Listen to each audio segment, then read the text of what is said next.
नीला दीपक और भूल गए शहर का रहस्य। बारिश की हल्की बूंदें गांव की सूनी गलियों में टपक रही थीं। मौसम में नमी थी और पुरानी हवेली की दीवारें उस नमी को पीती सी लग रही थीं। गुड़िया, एक 10 साल की चंचल पर समझदार लड़की, गर्मियों की छुट्टियों में अपनी दादी के गांव आई थी। दादी माँ बूढ़ी थीं, पर आंखों में एक रहस्य छिपा था। उनकी बातें अक्सर अधूरी होती थीं, जैसे कुछ छुपाना चाहती हों। रात के खाने के बाद जब बिजली चली गई और कमरे में सिर्फ लालटेन की रोशनी रह गई, दादी माँ ने अलमारी से एक चमकता हुआ नीला दीपक निकाला। दादी, धीमे स्वर में, इसे देख रही है? ये सिर्फ दीपक नहीं, ये एक दरवाजा है। एक ऐसी जगह का जहां जाने वाला कभी पहले जैसा नहीं रहता। लेकिन इसे जलाना मत, कभी नहीं। गुड़िया ने सिर हिलाया, पर उसकी आंखें जिज्ञासा से चमक उठी थीं। अगली रात जब सब सो रहे थे, गुड़िया दीपक को अपने कमरे में ले गई।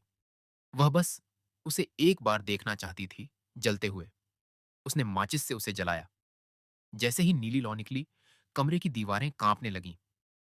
फर्श पर एक गोल नीली रेखा बनने लगी और अचानक उसके सामने एक दरवाजा उग आया, कांच जैसा पारदर्शी, पर धुंधला। दीपक की आवाज गूंजती हुई, तैयार हो छोटी रक्षक, अब तू लौटेगी तो बदल चुकी होगी। गुड़िया दरवाजे से भीतर चली जाती है। वह खुद को एक वीरान शहर में पाती है। इमारतें टूटी नहीं, लेकिन उन पर वक्त की गर्द जमी है। लोग वहां हैं, पर जैसे आत्माएं। कोई बोल नहीं रहा, किसी को अपना नाम याद नहीं। एक बुजुर्ग महिला ने उसे देखा, मुस्कुराई और बोली, तुम, मुझे लगता है मैं तुम्हें जानती हूं, पर नाम भूल गई। शहर का हर व्यक्ति भूल गया था कि वह कौन है। दीपक गुड़िया से बात करता है। ये भूल गए शहर है। एक समय में यहाँ खुशियां थीं, परिवार थे, बच्चे खेलते थे। पर एक दिन आया, परछाई राजा का। वो अंधेरे से बना है और उसे रोशनी और यादों से नफरत है। वह यहाँ आया और सबकी यादें चुरा लीं। गुड़िया पूछती है, मैं क्या कर सकती हूँ? दीपक उत्तर देता है, यादें सिर्फ चीजें नहीं, वो रिश्ते हैं। उन्हें वापस लाने के लिए तुम्हें 4 जगहों से यादों की चाबी लानी होगी। संगीत की गली, आईने का तालाब, सन्नाटे की सुरंग और आंसू की हवेली। गुड़िया सबसे पहले संगीत की गली पहुंचती है। वहां एक बच्चा बैठा है, टूटी बांसुरी लेकर। वह बस एक ही सुर बजा पाता है, बार बार। गुड़िया उसकी मदद करती है, सुरों की कहानी समझकर।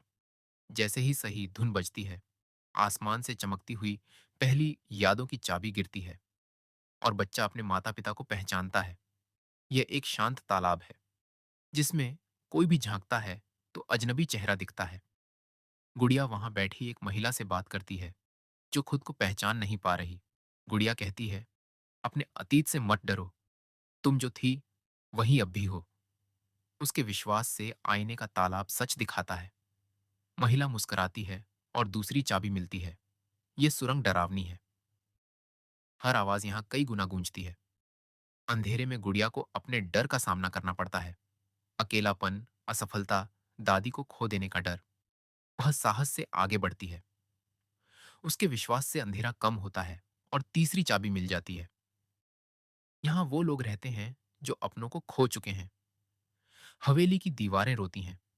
गुड़िया एक बूढ़े व्यक्ति को गले लगाती है जो अपने बेटे को भूल गया है। गुड़िया कहती है, कभी कभी यादें दर्द देती हैं, पर वो ही तो हमें इंसान बनाती है। बूढ़े की आंखों से आंसू गिरते हैं और उसी में से चाबी बन जाती है। अब गुड़िया चारों चाबियां लेकर शहर के केंद्र में जाती है। वहां विशाल परछाई राजा उसका इंतजार कर रहा है। परछाई राजा गरजता है, तू क्या समझती है? ये यादें कुछ नहीं बदलेंगी। मैं अंधेरे से बना हूं। तेरा दीपक मुझे मिटा नहीं सकता, गुड़िया। पर यादें रोशनी बन सकती हैं, और मैं अकेली नहीं, पूरे शहर की यादें मेरे साथ हैं। गुड़िया दीपक को उठाकर हवा में घुमाती है। चारों चाबियां उसमें समा जाती हैं। एक तीव्र नीली रोशनी निकलती है जो पूरे शहर को भर देती है। परछाई राजा पिघलता है और उसके साथ सारा अंधेरा भी। शहर फिर से जगता है। लोग हंसने लगते हैं, बच्चों की आवाजें गूंजती हैं। गुड़िया को पता चलता है, दादी माँ इस शहर की राजकुमारी थी। उन्हें भी भुला दिया गया था, पर दीपक ने एक मौका दिया। वो लौटती है और दादी माँ उसे गले लगाती हैं। इस बार आंखों में पहचान के साथ। यादें मिटती नहीं, वो बस छिप जाती हैं। पर अगर दिल सच्चा हो, तो हर याद वापस लाई जा सकती है।